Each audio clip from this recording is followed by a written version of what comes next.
Hello students, welcome to our channel keep learning. इस video में हम एक्सरसाइज 9.1 के क्वेश्चन नंबर 7 से सॉल्व करेंगे।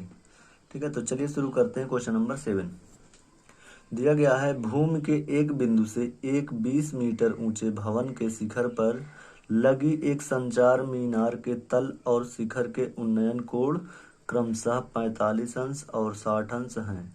मीनार की ऊंचाई ज्ञात कीजिए। क्वेश्चन ये है कि एक भवन है जिसकी ऊंचाई 20 मीटर है, उसके शिखर पर एक संचार मीनार लगी है। तो मीनार के तल और शिखर के उन्नयन कोण क्रमशः 45 और 60 अंश है। तो मीनार की ऊंचाई ज्ञात करना है हमें। तो सबसे पहले क्या करना है, हमें इसमें फिगर बना लेना है। ठीक है, चित्र बहुत जरूरी है। तो फिगर कैसे बनाएंगे, देखिए एक एक चीज बनाएंगे हम आराम से। सबसे पहले क्या करना है, हमें एक भवन बना लेना है जिसकी ऊंचाई हम लेंगे 20 मीटर। ठीक है, तो हम एक भवन बना लेते हैं। ये एक भवन है जिसकी ऊंचाई है 20 मीटर। ठीक है, इसकी ऊंचाई हम लेंगे 20 मीटर। अब इसी के ऊपर एक लगी है संचार मीनार। ठीक है, तो पहले ये तल खींच लेते हैं, इसका आधार यहाँ पे। अब इसके ऊपर क्या करना है, एक बनाना है हमें मीनार इसी भवन के ऊपर लगी जो कि। ठीक है, तो यहाँ से मान लेते हैं ये मीनार है इतनी, ये यहाँ से इतना क्या है, ये मीनार है यहाँ तक। अब क्वेश्चन देखिएगा, मीनार के तल और शिखर के उन्नयन कोण क्रमशः 45 अंश और 60 अंश है। तो मीनार का तल ये यहाँ पे है और शिखर ये यहाँ पर है।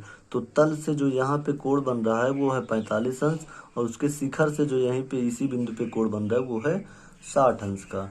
ठीक है, तो पहले हम तल से कोण बनाते हैं। मीनार का तल यहाँ पे है, तो हम इसको खींच देंगे और यहाँ पे जो एंगल बनेगा वो कितने अंश का होगा, 45 अंश का। ये यहाँ पे जो कोण बना वो कितना है, 45 अंश है। और वो उसी बिंदु पे उसके शिखर का उन्नयन कोण होता है 60 अंश का। तो अब इसके शिखर से एक बना देंगे ये। ठीक है, तो ये अंदर वाला कोण 45 है और ये पूरा जो कोण होगा ये यहाँ तक, ये कितना है, 60 अंश है। ठीक है, तो कह रहा है मीनार की ऊंचाई ज्ञात कीजिए। अब मीनार की ऊंचाई क्या है हमारा, यहाँ से लेकर यहाँ तक ये ऊंचाई हमें ज्ञात करना है। इसका नाम हम रख देते हैं एच। ठीक है, एच का मान हमें ज्ञात करना है। आधार हमारे पास नहीं दिया गया है तो इसको हम ले लेते हैं एक्स। ठीक है, चलिए इसका कुछ नाम दे देते हैं हम। यहाँ से है ए बी सी और ऊपर हम लिख देंगे डी। ठीक है, तो जो हमें ज्ञात करना वो हमें ज्ञात करना ए डी। ए डी को हमने एच मान लिया है और इसी को हमें ज्ञात करना है। तो चलिए हल करते हैं क्वेश्चन को। सबसे पहले जो दिया गया है वो हम लिख लेते हैं। यहाँ से हम लिखेंगे सॉल्यूशन। ठीक है, तो लिखेंगे माना संचार, माना एडी बराबर एच मीटर तथा बीसी को हमने क्या लिया है, एक्स। बीसी बराबर एक्स मीटर है। ठीक है, बीसी को हमने एक्स मान लिया। चलिए अब हमारे पास दो त्रिभुज है, एक है त्रिभुज ए बी सी और दूसरा त्रिभुज बी सी डी, ये पूरा बड़ा वाला। तो पहले हम लेंगे त्रिभुज ए बी सी में। ठीक है, और ए बी हमारे पास दिया गया है, ए बी भी लिख लेंगे हम। ए बी कितना है, 20 मीटर। ठीक है, चलिए लिखेंगे त्रिभुज ए बी सी में। ए बी सी देखिए, ए बी सी। अब यहाँ से हमें पहले क्या ज्ञात कर लेना है, आधार। जो हमारा यक्ष हमने माना है इसका मान हम पहले निकाल लेंगे। तो इस छोटे वाले त्रिभुज में देखिए ए बी सी में हम क्या लेंगे, यहाँ से tan लेंगे, क्योंकि tan में ये लंब आएगा और आधार, लंब हमारे पास दिया गया है, आधार हमें निकालना है। तो चलिए ले लेते हैं tan थीटा। tan थीटा बराबर क्या हो जाता है, लंब बटे आधार। ठीक है, थीटा का मान, अब छोटे वाले त्रिभुज में थीटा का मान देखिए कितना है, 45 अंश। तो यहाँ लिख देंगे tan 45। लंब हमारा क्या है, ए बी बटे आधार क्या है, बी सी। सबका मान रख दीजिए। tan 45 का मान 1 होता है, ए बी का मान 20 दिया गया है और बी सी का मान हमने यक्स मीटर माना है, यक्स। ठीक है, इसका तिर्यक गुणा करवा दें यहाँ बटे 1 करके। तो 20 का इधर होगा और 1 का एक्स में होगा, तो एक्स से कन्नम एक्स बराबर 20 से कन्नम 20 मीटर। ठीक है, तो एक्स का मान कितना आ गया, 20 मीटर आ गया। तो यहाँ से हमें एक्स मिल गया, एक्स कितना आ गया, 20 मीटर आ गया। अब हम बड़े वाले त्रिभुज में बी सी डी में देखेंगे। त्रिभुज बी सी डी में ठीक है। देखिए इसमें भी हम लेंगे tan, अब की बार tan थीटा बराबर फिर वही फार्मूला होगा लंब बटे आधार, ठीक है। लेकिन अब लंब आधार अलग अलग हो जाएगा, तो tan थीटा का मान देखिए बड़े त्रिभुज में BCD में थीटा कितना है 60 अंश है, 60 ले लिए। लंब क्या है, अब पूरा त्रिभुज ले रहे हैं तो लंब हमारा BD होगा, ठीक है। क्या होगा BD, और बटे में क्या आ जाएगा आधार वही रहेगा BC, ठीक है। अब आगे देखिएगा tan 60 का मान कितना होता है √3 होता है, ठीक है। tan 60 का मान √3। BD का मान देखिए क्या होगा, ये BD दिया है, BD का मान BD ये है, तो क्या होगा H अब +20, ठीक है। H +20 क्योंकि BD यहाँ से यहाँ तक है और इतना हमारा 20 है, इतना H है, तो H और 20 जोड़ दें तो BD हो जाएगा। अपान BC कितना है, BC को हमने क्या लिया X, ये X है, ठीक है।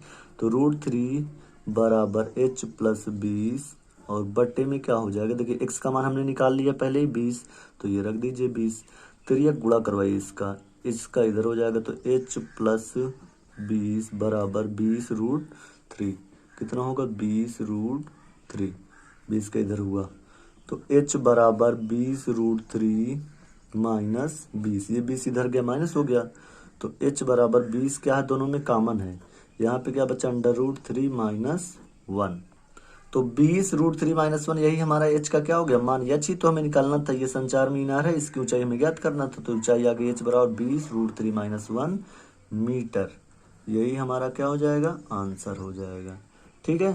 तो इसका आंसर कितना हो गया 20√3 - 1 मीटर, ये हमारा मीनार की ऊंचाई हो गई। तो अब हम देखेंगे क्वेश्चन नंबर 8, ठीक है। क्वेश्चन नंबर 8 दिया गया है, एक पेडेस्टल के शिखर पर 1.6 मीटर ऊंची मूर्ति लगी है, भूमि के एक बिंदु से मूर्ति के शिखर का उन्नयन कोण 60 अंश है और उसी बिंदु से पेडेस्टल के शिखर का उन्नयन कोण 45 अंश है, पेडेस्टल की ऊंचाई ज्ञात कीजिए। तो ये भी क्वेश्चन नंबर 7 की तरह सेम है, बस थोड़ा सा डिफरेंस है, ठीक है। देखिए पहले फिगर बनाएंगे तो हम एक पेडेस्टल बना लेते हैं जिसकी कुछ ऊंचाई है, दिया नहीं गया, ठीक है। ये पेडेस्टल है मान लीजिए एक मीनार की तरह। अब क्या करना है, इसी के ऊपर एक क्या है मूर्ति लगी हुई है, मूर्ति की ऊंचाई दी गई हमें, तो मूर्ति बना लेते हैं जो इसी के ऊपर है, मान लेते हैं ये हमारी यहाँ तक क्या है मूर्ति है। और अब यहाँ पे क्वेश्चन में दिया मूर्ति के शिखर का उन्नयन कोण 60 अंश है, किसी बिंदु पर यहाँ पे कोई बिंदु ले लेंगे इस तरह से लाइन खींच के, ठीक है। तो हम लाइन यहाँ पे खींच देते हैं, ये इस बिंदु पर मूर्ति के शिखर का उन्नयन कोण है 60 अंश, तो 60 अंश यहाँ पे बना देते हैं, ठीक है।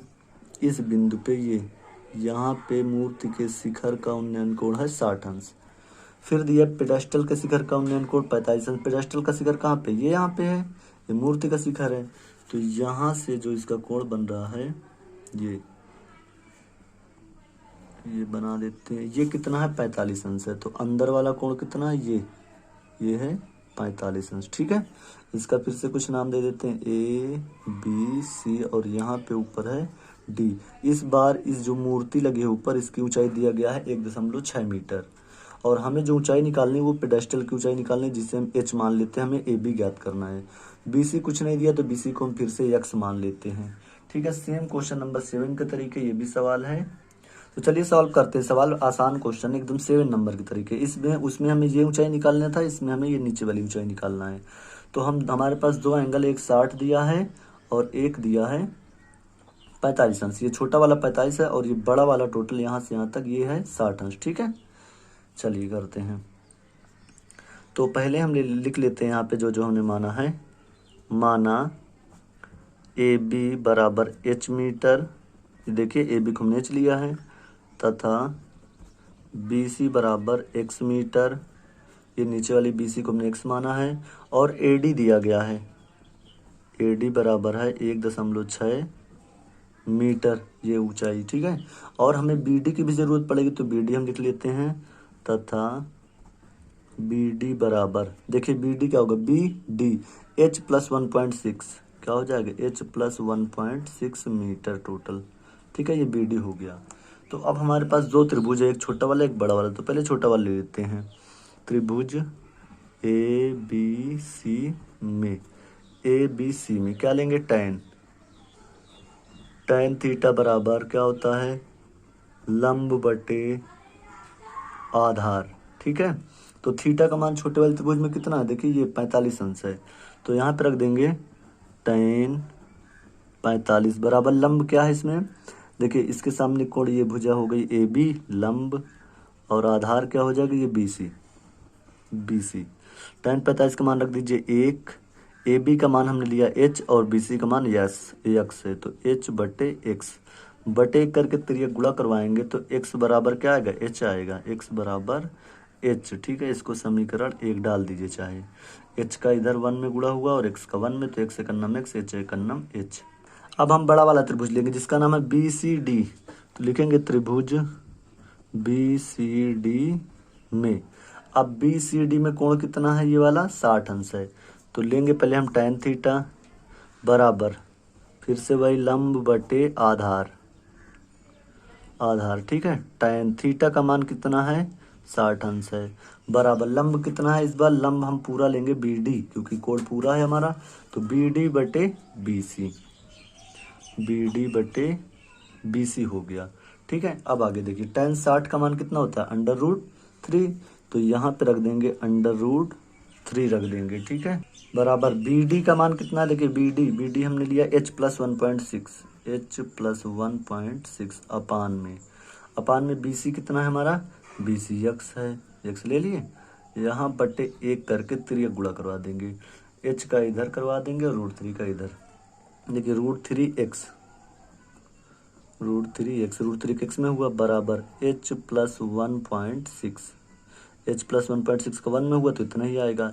अब देखिए यहाँ समीकरण 1 से h बराबर क्या रख सकते हैं x, या x बराबर क्या रख सकते हैं h, तो लिखेंगे समीकरण 1 से x बराबर h रखने पर, तो जहाँ पे x है वहाँ हम क्या रखेंगे h, तो क्या बना √3h बराबर h + 1.6, h को इधर ले लें तो √3h - h बराबर 1.6 हो गया, h इधर आ गया, अब h दोनों में क्या है कॉमन है, तो h कर लीजिए कॉमन, तो बचा क्या √3 - 1 बराबर 1.6 हो गया, तो h बराबर लिख सकते हैं 1.6 अपान में ये कहाँ जाएगा नीचे √3 - 1।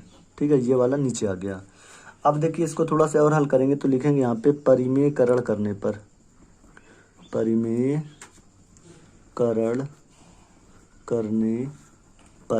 परिमेयकरण कैसे करते हैं, नीचे जो भी हमारा ब्रैकेट में दिया है उसका अपोजिट चिन्ह लेकर ऊपर भी गुणा और नीचे भी √3 + 1 और नीचे भी √3 + 1। ठीक है, ये परिमेयकरण कहलाता है।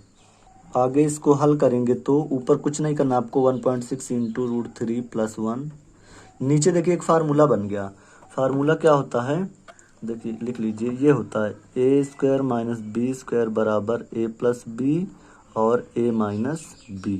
ठीक है, ये होता है फार्मूला, तो जहाँ पे a + b दिया है, a + b - b बराबर a² - b² हम लिखेंगे नीचे, तो एक जगह √3 का स्क्वायर और -1 का स्क्वायर। ठीक है, तो 1.6 × √3 + 1 अपान यहाँ पे √3 का स्क्वायर 3 हो गया, -1 का स्क्वायर 1 हो गया, अब 3 से 1 घटा देंगे कितना आ जाएगा 2, ऊपर वही रखना है, 3 से 1 घटाया आ गया 2 से कर दीजिए भाग, इसमें 1.6 है, 2 से अगर हम भाग करेंगे तो 2 × 8 = 16, एक अंक पे दशमलव, 2 × 8 = 16 हो गया, यहाँ इंटू था तो ऊपर क्या बचा 0.8, तो 2 × 8 = 16 कटा 0.8 और ब्रैकेट में क्या बचा √3 + 1 मीटर, तो यही हमारा क्या h का मान है जो हमसे पूछा गया था, h बराबर आ गया 0.8 × √3 + 1 मीटर, यही हमारा क्या हो जाएगा आंसर हो जाएगा। ठीक है, ये क्या है